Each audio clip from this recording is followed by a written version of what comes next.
Good question, Eddie. First off, the rally, you've got to understand where it came from. Markets were so beaten down in '08 that there was tremendous value there. Agreed, everybody agrees. And when you start posting 50+% return, everybody's going to say, hey, let me increase my allocation to high yield. And we've seen hundreds of millions of dollars of inflow. That in turn has got to get put to work. Managers don't get paid unless they're putting this stuff to work. And they are putting it to work. And we're seeing transactions.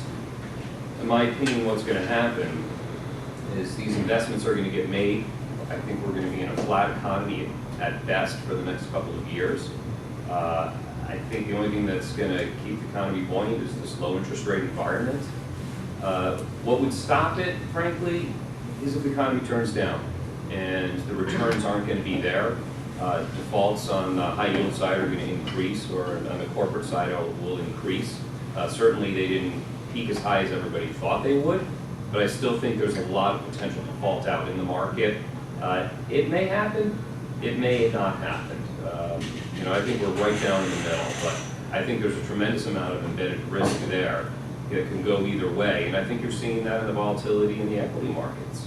So if I hear you correctly, then what you're saying is that this isn't as much a function of the demand over the previous year and the deals that were sought after again, as opposed to some sort of macroeconomic. Correct, absolutely. The credit market rally is really going to function on supply. It's the availability of credit, and that really drove the debt capital markets for the last decade per se. We stalled out for a solid 12+ months. You throw in the issues that banks had in the fall of '08 with funding issues, liquidity issues, etc. Putting that behind you now, we have a nice inflow of capital now, and that's going to create a nice little rally. But again, when you look at the fundamentals, go back to the fundamentals of the economy.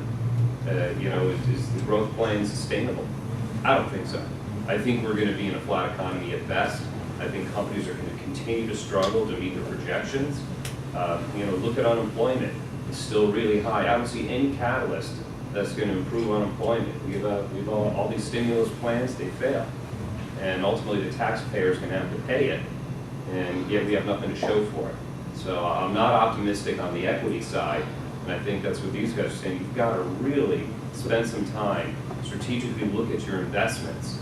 Because you could pick 1 of 10, or before you could pick 3 of 10. You've got to be so selective now and know your investment well and make sure it's going to succeed, because you can't rely on that incoming tide.